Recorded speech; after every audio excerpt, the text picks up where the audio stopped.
¿Quién es la anciana que humilló a 11 abogados y paralizó a un millonario árabe con solo una frase? Lo que comenzó como una limpieza de rutina se convirtió en el caso legal más insólito del año. Pero lo que nadie esperaba es que ella no solo salvaría la empresa, cambiaría el corazón del hombre más temido de Chicago. Y esta es su historia. Me llamo Carmen Morales. Tengo 67 años, una espalda que cruje más que los pisos de mármol que limpio, y una paciencia que solo se consigue después de muchas derrotas silenciosas. Soy madre, abuela, viuda y, desde hace más de 20 años, trabajadora de limpieza en oficinas que huelen más a poder que a café. Todos me conocen como la señora Carmen, la que llega antes que el sol y se va cuando ya nadie la ve. Pero lo que nadie sabe, o finge no saber, es que también soy una mujer que alguna vez soñó con ser abogada. Estudié Derecho durante 3 años en la Universidad Nacional. Me apasionaban los códigos, los casos, las historias detrás de cada artículo.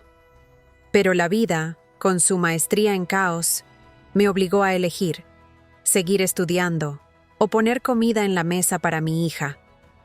Elegí lo segundo. Dejé la universidad, pero no los libros. Desde entonces, he leído leyes a escondidas, en mis ratos libres, como otros leen novelas. En la soledad de mi cocina, subrayo precedentes con la misma dedicación con la que brillo los vidrios del piso 10. Esa mañana, como tantas otras, llegué temprano a la oficina. Había recibido una llamada avisando que una reunión urgente se había adelantado y necesitaban que limpiara la sala de conferencias antes de que llegaran los ejecutivos. Subí con mi carrito, mis trapos y mi camiseta vieja de Mafalda, sin imaginar que ese día todo cambiaría. Cuando entré, un vaso de agua yacía volcado en el suelo, producto del nerviosismo de alguien. Me agaché a limpiar, como siempre, sin hacer ruido. Pero mientras frotaba el mármol, las voces sobre mi cabeza se hacían cada vez más intensas. 11 abogados, sí, 11, discutían al mismo tiempo, con papeles en mano, gritos, citas legales y culpas cruzadas. En el centro del caos, un hombre no decía nada. Alto, de traje gris impecable, con las cejas fruncidas y los dedos apoyados en la frente. Era Said Al-Nasser, el CEO de la firma, un millonario árabe tan temido como admirado. Dueño de un carácter afilado y un acento elegante, parecía una figura sacada de otro mundo. La disputa giraba en torno a una cláusula del contrato con el grupo Renshaw, la 38B, una cláusula que, según decían, estaba cerrada, sin escapatoria legal. Si no encontraban una salida, la empresa perdería $60 millones. Pero lo que más preocupaba a Said, según entendí por susurros y gestos, no era el dinero, era el prestigio, la reputación, la credibilidad de una firma construida durante años. Mientras limpiaba, alcé la vista. En la pizarra digital se proyectaba la famosa cláusula, rodeada de anotaciones y símbolos. La leí una vez, luego otra. Algo me sonaba. Algo no encajaba. Me mordí la lengua. Pero al final, no pude evitar decirlo, en voz baja, como quien comenta el clima. Eso no parece una cláusula cerrada. Más bien está mal estructurada. Fue escrita al revés, según la lógica del artículo 127 del Código Federal. El silencio que siguió fue como si alguien hubiese apagado el mundo. Todos se giraron. 11 pares de ojos se clavaron en mí. Y entonces, los ojos de Said, fríos, analíticos, como si quisieran leerme entera en una sola mirada.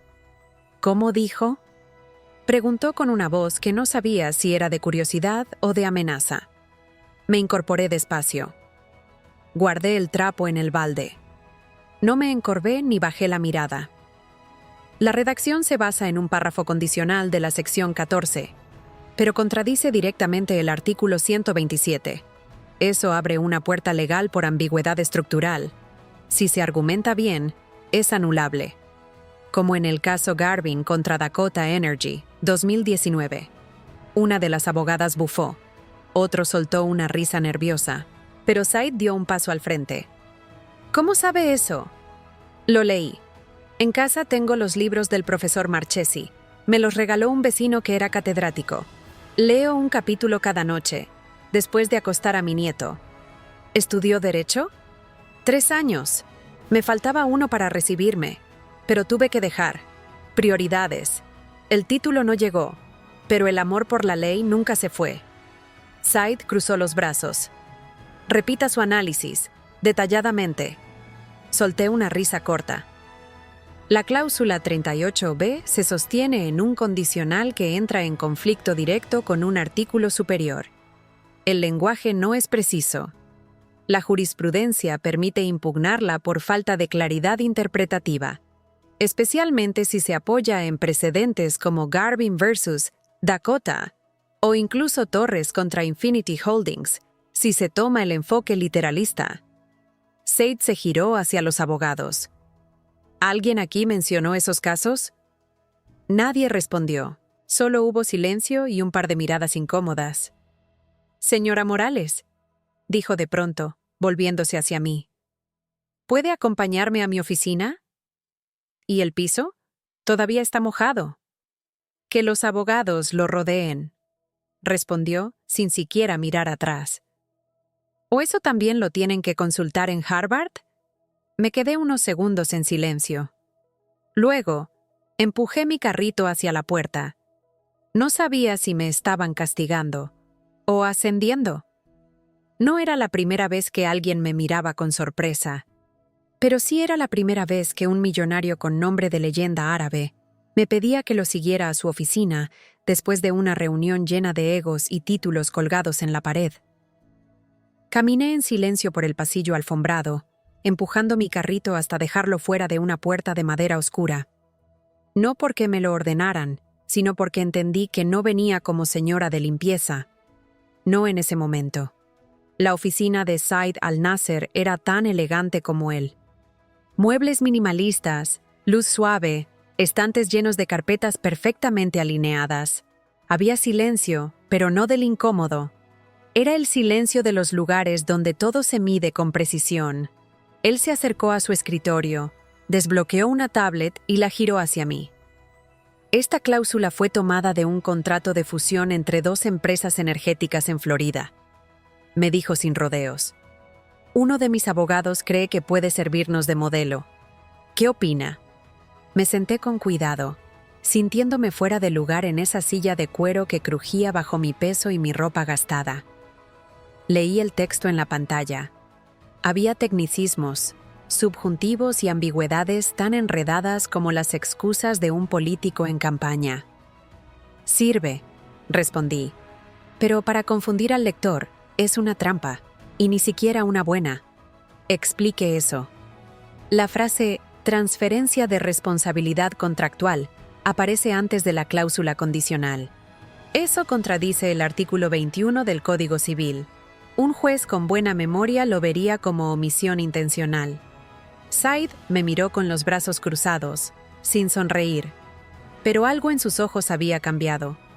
¿Memoriza artículos? No. Comprendo la lógica detrás de ellos. El número es solo la dirección. Lo que importa es lo que hay adentro. En ese momento me di cuenta. No estaba frente a un jefe. Estaba frente a un hombre que había aprendido a valorar solo lo que tiene precio. Y yo le estaba mostrando algo que no podía comprar. Me deslizó otro documento. ¿Y esto? Lo leí en silencio. Era una cláusula de protección de activos en caso de terminación unilateral. Fruncí el ceño. Esta ha sido rechazada por tribunales al menos 3 veces. El caso más reciente es Rowan contra Palms Trading, 2021. Va en contra del principio de buena fe contractual. 3 abogados senior aprobaron esa redacción. Tal vez deberían leer más libros y menos contratos enlatados. No era sarcasmo, era la verdad. Said no se molestó. Al contrario, se apoyó contra el borde del escritorio, pensativo. ¿Cómo recuerda tantos casos? Los leo en voz alta. Mi nieto ya sabe decir jurisprudencia, aunque cree que es el nombre de un superhéroe. Por primera vez, se rió. No una carcajada, sino una risa real, baja, como si le hubieran aflojado una tuerca interna. Luego se acercó a una estantería y sacó una carpeta azul. Este es el contrato que debemos proteger. Si el grupo Renshaw logra invalidar la cláusula 38B, pueden anular todo el acuerdo. Tomé la carpeta y empecé a leer. Había errores evidentes, omisiones básicas. Al terminar, levanté la vista. Olvidaron incluir una salvaguarda genérica en la sección final. Un abogado precavido la habría puesto automáticamente. Said frunció el ceño. ¿Está diciendo que mis abogados son descuidados? Estoy diciendo que a veces el ego reemplaza a la precaución. Y cuando eso pasa, el contrato tiene más vanidad que sentido común. Nos quedamos en silencio. Yo no me disculpé. Él no se defendió. Y en esa pausa compartida, ocurrió algo extraño. Respeto, no impuesto, no comprado, genuino. Usted estudió Derecho, pero no se graduó. 3 años y medio, hasta que tuve que elegir entre el diploma y 1 litro de leche. Mi esposo murió, y mi hija tenía 5 años. Los libros no lloran de noche, ¿sabe? Los hijos sí, así que trabajé. Pero seguí estudiando, no por un papel, por amor al conocimiento. Said asintió con lentitud. Sabe que no puede ejercer como abogada.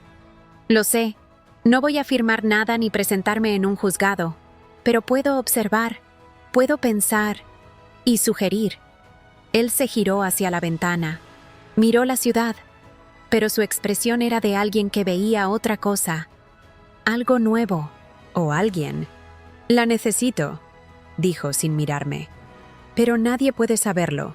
Me crucé de piernas, relajada, como si fuera una agente encubierta. ¿Confidencialidad legal o emocional? Si alguien descubre que estoy recibiendo consejos legales de una mujer de limpieza, esto se convierte en telenovela y en crisis institucional. Entonces seré su limpiadora de cláusulas secretas. Se volvió hacia mí. ¿Está dentro? Tomé el balde del suelo y lo levanté con una sonrisa. Mientras no me pida usar tacones, estoy dentro. Mi uniforme ya dice todo lo que necesito. A partir de ese día, mi trabajo cambió. Oficialmente, seguía siendo la señora de limpieza del ala administrativa. Pero en realidad, era mucho más. Nunca fui de llamar la atención. De hecho, aprendí a pasar desapercibida como quien aprende a respirar. Por necesidad. Pero resulta que, a veces, uno se vuelve visible cuando menos lo espera, y por razones que jamás habría imaginado. Todo comenzó un martes cualquiera. Yo había terminado de organizar unos expedientes en el despacho del señor Al-Nasser. Sí, ya para entonces lo llamaba así, aunque en mi mente lo conocía simplemente como Said, cuando decidí pasar por la sala de descanso. Allí estaban 2 pasantes jóvenes discutiendo acaloradamente sobre la diferencia entre una cláusula de rescisión y una de cancelación. Llevaban 10 minutos repitiendo las mismas frases, claramente confundidos. No pude evitar intervenir. La diferencia es sencilla, les dije, apoyándome en mi escoba. Una cláusula de cancelación es como terminar una relación porque ya no se entienden. No hay culpa, solo se terminó. La de rescisión, en cambio, es como descubrir que uno de los dos llevaba una doble vida. Ahí sí hay causa. Ambos se rieron. Uno de ellos, un tal Marcos, sacó su celular. ¿Podría repetir eso? Me pidió divertido. ¿Por qué? Es que nadie nos explica así. Si en la facultad me enseñaran con ejemplos de relaciones, ya tendría el título. Me encogí de hombros. Nunca he tenido problema en hablar, mucho menos si eso ayuda a alguien a entender. Una cláusula de rescisión con mala fe, continué. Es como cuando tu ex dice que te ama, mientras ya está saliendo con alguien más. No es solo terminar, es engañar. Eso, en derecho, es causa válida de anulación. Rieron otra vez.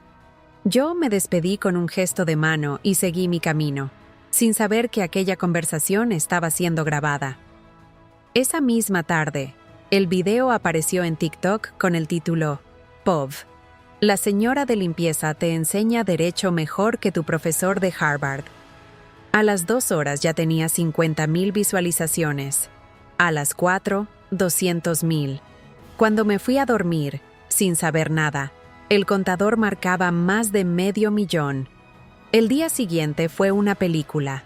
Entré como siempre al edificio, con mi uniforme azul y mi mochila gastada. Pero algo estaba distinto. Las miradas, las sonrisas, el susurro de conversaciones que se interrumpían al verme. Recién entendí todo cuando la recepcionista me mostró el video desde su celular. «Carmen, usted se volvió famosa. Mire esto». Vi mi cara en pantalla, mi voz explicando cláusulas como si fueran rupturas amorosas, y una avalancha de comentarios. ¿Dónde enseña esta mujer? Me cambio ya. Acabo de entender lo que no entendí en todo un semestre. ¿Es real que es conserje? Díganme que es profesora disfrazada.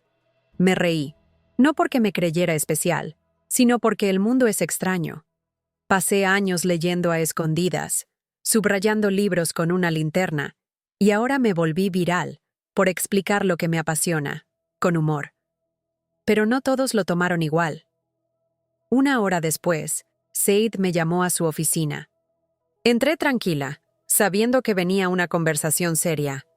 Él estaba parado junto a la ventana, con el celular en la mano. ¿Ya vio el video? Sí, no dije nada que no se pueda decir. Lo sé, pero ahora hay periodistas llamando, productores de televisión. Recursos Humanos quiere saber cómo manejar esto. Y la mitad del equipo legal está, digamos, incómodo. Me senté sin que me lo pidiera. ¿Y usted está incómodo? Tardó unos segundos en responder. Estoy preocupado. Esta atención puede dañar la imagen de la empresa. ¿Qué dirán cuando sepan que quien nos ayudó a ganar casos importantes es una señora de limpieza? Me dolió. No por la frase, sino porque entendí que aún no me veía completamente. ¿Prefiere que sea invisible? No es eso. Entonces, ¿qué es? ¿Quiere que siga ayudando, pero en secreto? ¿Quiere quedarse con los beneficios de mi conocimiento sin asumir su origen? Él me miró, esta vez sin armadura. No quiero que esto se salga de control. Said, usé su nombre sin pensarlo. Si la gente aprende algo útil gracias a mí, no es un escándalo. Es un avance. ¿Desde cuándo saber sin título es un delito? Nos quedamos en silencio. Luego, él suspiró. Tiene razón. Como siempre. No siempre, pero esta vez sí. Antes de salir, le dejé una hoja doblada con una cita del profesor Marchesi. El conocimiento no pertenece al que lo guarda, sino al que lo comparte. Esa tarde, me llegaron mensajes de estudiantes, profesores, incluso abogadas de otras ciudades. Todos agradecidos. Algunos querían que diera clases, otros que grabara más videos. Uno me ofreció escribir un libro. No acepté nada, pero algo en mí había cambiado. Por primera vez me sentí vista. No como una señora que limpia, sino como una mujer que sabe. Y eso, a mi edad, vale más que cualquier cheque. El juicio contra el grupo Renshaw se acercaba como una tormenta anunciada. Todo el edificio olía a café recalentado y nervios mal disimulados. Los abogados iban y venían cargando carpetas como escudos, revisando estrategias que, por dentro, sabían que no eran lo bastante sólidas. Y en el centro de esa inquietud, como siempre, estaba él, Said, serio, elegante, más callado de lo habitual. Yo lo observaba desde mi rincón, sin intervenir, hasta que ya no pude quedarme callada. La noche anterior al juicio, me acerqué a su despacho. Él estaba solo, repasando documentos con una expresión que no le había visto antes. No era tensión, era inseguridad. Lo noté en cómo movía los labios sin emitir sonido, como si ensayara respuestas que no le convencían. ¿Puedo pasar? Él levantó la vista, y por primera vez no puso cara de jefe. Claro, Carmen. Justo estaba Revisando esto una vez más, escuché que están preocupados por el precedente de Morrison contra Atlantic. Said asintió. Si la acusación lo cita, estamos en problemas. Nuestra cláusula se parece demasiado. Saqué una carpeta de mi mochila. Sí, una carpeta. Porque aunque mi uniforme diga otra cosa, yo también investigo. Ese precedente fue parcialmente anulado 6 meses después por el caso Hamilton contra Shore Industries. Está en una revista jurídica poco conocida, por eso no lo tienen en el radar. Said se quedó en silencio unos segundos. Luego me extendió la mano para tomar la carpeta. ¿Y eso nos protege? En parte. Pero hay otro que deben considerar con urgencia. Nelson contra Phoenix Corp, de hace 2 meses. ¿No estaba en nuestras fuentes? Porque salió en un boletín regional. Pero es clave. Ahí se introduce una interpretación estrictamente literal de cláusulas ambiguas en contratos de fusión. Y eso, en nuestro caso, puede volverse en contra si no lo anticipamos. Said se dejó caer en la silla como si el peso del edificio le cayera encima. Entonces estamos peor de lo que pensaba. No necesariamente, le dije.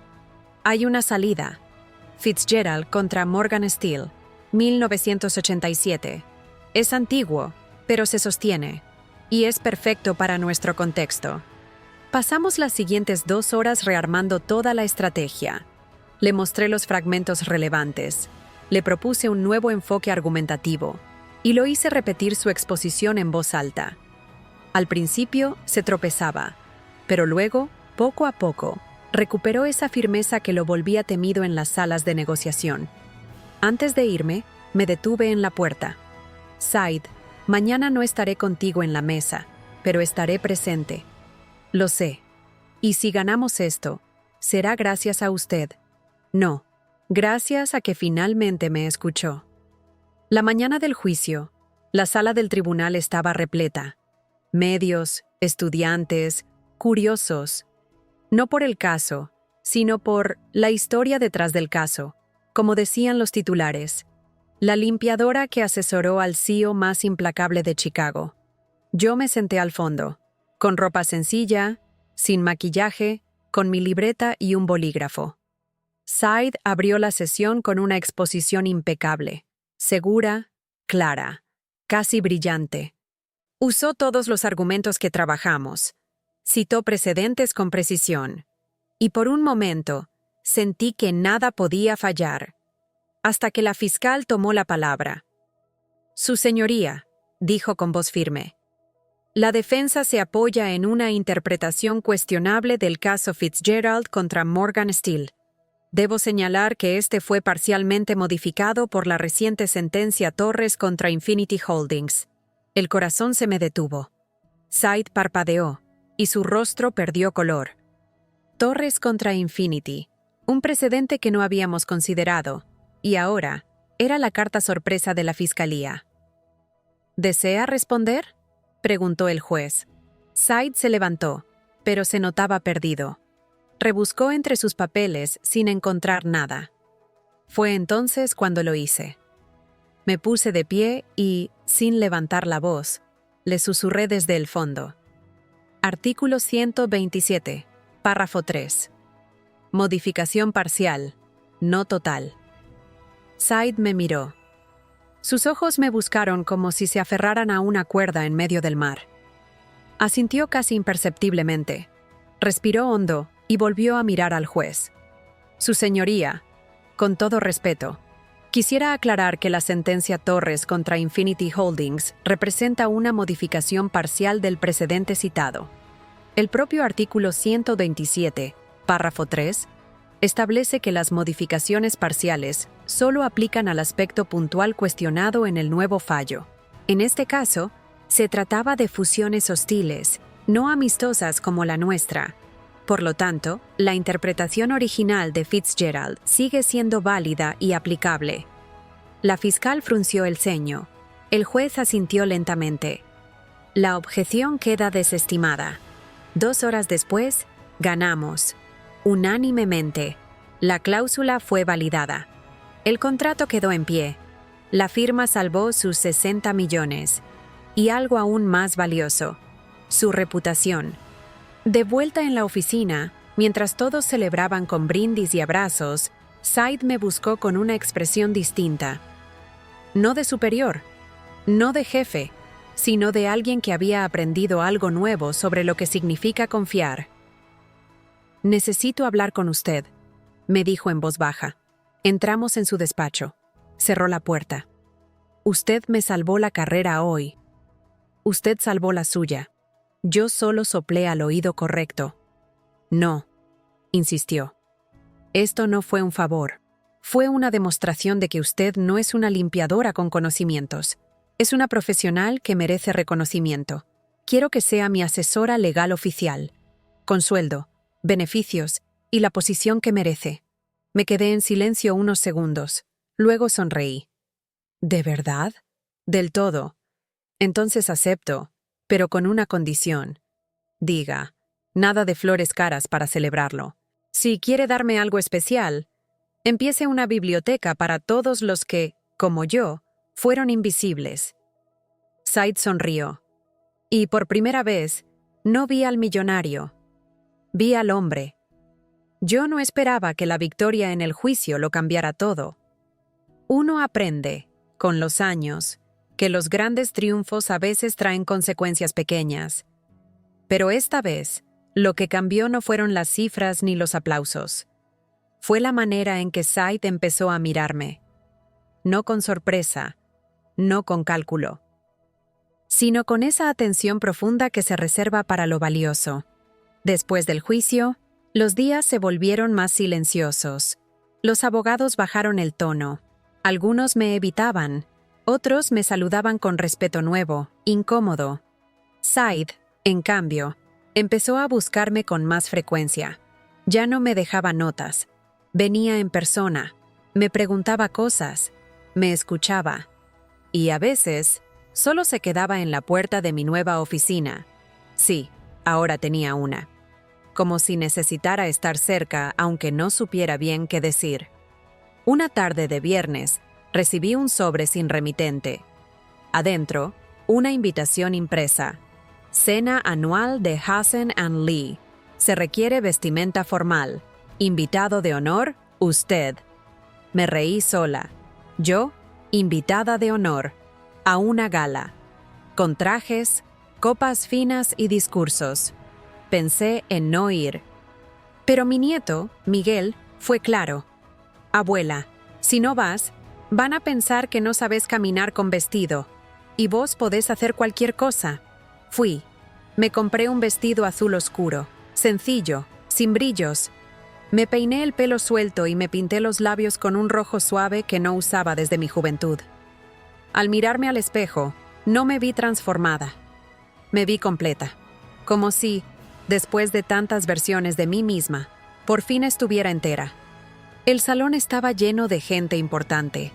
Hombres de trajes caros, mujeres de sonrisa medida, camareros que se movían con precisión entre copas y bandejas. Y allí, parado cerca del escenario, estaba él. Said, de negro riguroso, corbata azul, mi color favorito, aunque nunca se lo dije. Y una expresión que oscilaba entre el orgullo y los nervios. Cuando me vio, vino hacia mí como si el resto del mundo se desvaneciera. «Estás impresionante. ¿Y vos?» «Estás más nervioso que cuando enfrentaste a los de Renshaw. Esta noche el riesgo es mayor». No entendí del todo, hasta que comenzó el discurso. Said subió al escenario. Habló como siempre, firme, claro, preciso. Pero no habló de ganancias, ni de contratos. Habló de otra cosa. «Este año no quiero destacar cifras. Quiero hablar de alguien que me mostró lo que realmente significa el conocimiento. De alguien que llegó a esta firma con una escoba y cambió la forma en que pensamos. Decidimos y ganamos». Yo sentí como todos los ojos se posaban en mí. Pero no bajé la mirada. «Carmen Morales», dijo desde el micrófono, «no es solo nuestra asesora legal. Es la conciencia de esta empresa. Y esta noche, quiero hacerle 2 propuestas». Bajó del escenario. Caminó hacia mí con decisión. El salón se hizo un murmullo expectante. Primero, dijo, sacando un documento doblado de su bolsillo. Quiero que seas socia oficial de Hazen & Lee, que tengas voto, participación y el reconocimiento que ya ganaste 1000 veces. Yo lo miré en silencio. No lloré. No pude. Me quedé quieta, como si mi cuerpo necesitara más tiempo para entender lo que estaba pasando. Y segundo, sacó una cajita pequeña. La abrió. Un anillo simple, sin diamantes, sin exceso, como yo. Carmen, ¿querés casarte conmigo? Hubo un suspiro colectivo, y entonces sí, me temblaron las manos. Acepto, dije, pero con una condición, la que quieras, nada de flores caras. Si de verdad querés regalarme algo, ayúdame a abrir una biblioteca en nuestro barrio, para que nadie tenga que aprender en la oscuridad como yo hice. Said asintió, con los ojos brillosos por primera vez. Hecho. La biblioteca será el primer proyecto que lideres como socia. Y ahí, por fin, me dejé llorar. Porque entendí que lo que había empezado con una frase frente a una pizarra y 11 abogados confundidos, había terminado con 2 propuestas, una de justicia y otra de amor.